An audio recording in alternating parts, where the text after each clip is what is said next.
Hello everyone, AY Militaria here. So first of all, I would like to thank all of you for helping me reach 100 subscribers. I am still in the process of making part 3 of the Siheng Warehouse video, but I've been pretty busy over the past few weeks, so I'm a little bit behind schedule on that. However, since I reached 100 subscribers yesterday, I thought I would make a video today. One, so as to not keep you all waiting for too long, and two, to thank you for helping me reach this important milestone. So without further ado, let's begin.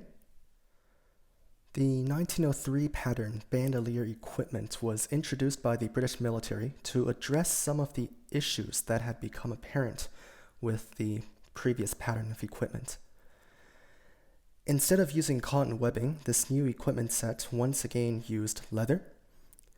The bandolier itself was designed around 1901 and accepted in 1903, hence its name. There were two main variants of this bandolier, a 50-round variant, like the one that you see right here, and a 90-round variant, which consisted of an additional 4 pockets on the back, which would have been in this area right here. The 50-round variant was often used by engineers and drivers, while the 90-round variant was most often used by cavalry. There's a good video about the 90-round variant made by Gunner James 105. I have included the link in the description if you want to take a look at it. So the 1903 bandolier featured a buckle at the back. Well, 2 actually, so 2 buckles at the back to adjust for the length, as well as a steadying strap to keep this steady on the belt of the wearer, although the steadying strap was mostly omitted on the 90-round variants. So here you can, if I can get this out, this is the strap right here, and the strap is adjustable for size. Initially, the bandolier had a very complicated cast metal buckle at the rear, where the buckle and the triangle were cast in one piece, and also had a belt loop on the other side as well. This earlier version was later known as the Mark I bandolier. The complicated buckle system was quickly simplified 2 years later in 1905, with the buckles now being separate pieces, like you see here, as well as the brass triangle being a separate piece. This was known as the Mark II, and is essentially what this bandolier is. So get this turned around.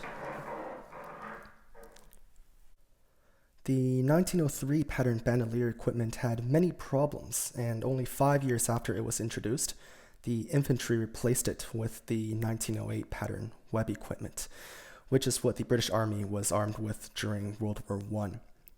However, the territorial forces and cavalry still used the 1903, and although web equipment was considered, the outbreak of the First World War meant that the 1903 did not go away just yet. Although it was not well liked, they were often used by rear echelon units in addition to the cavalry and territorial forces.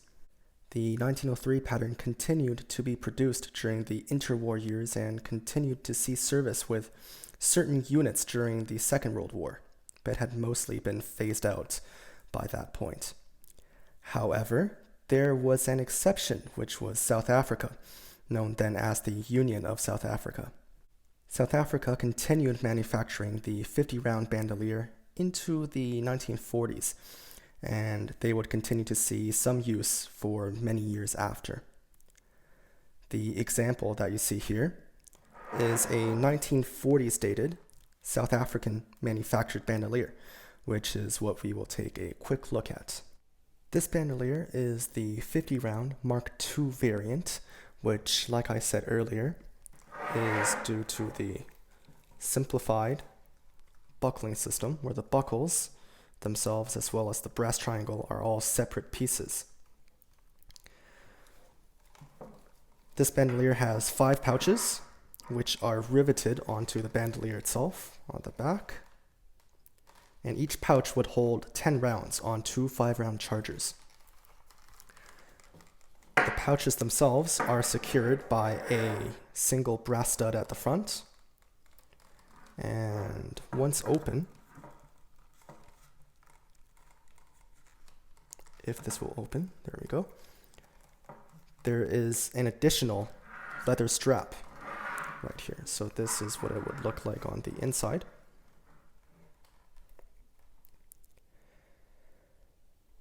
This leather strap on the inside here separates the two chargers when being held in the pouch and prevents them from being in contact with each other.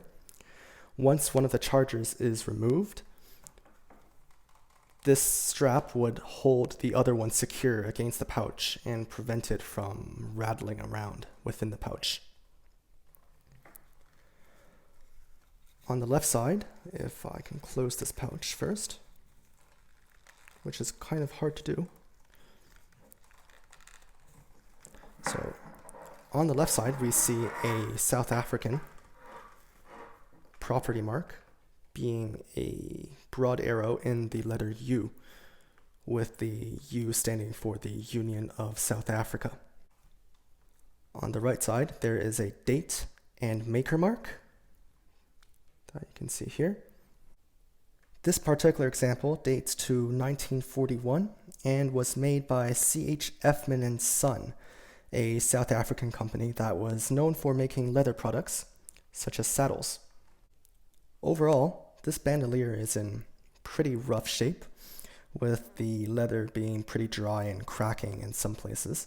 However, this is still an extremely interesting item, as it shows how a piece of equipment, essentially deemed obsolete in the early 1900s, was still being produced nearly 35 years later in the middle of the Second World War. So thank you all for watching, and I hope you enjoyed, and I'll see you all next time.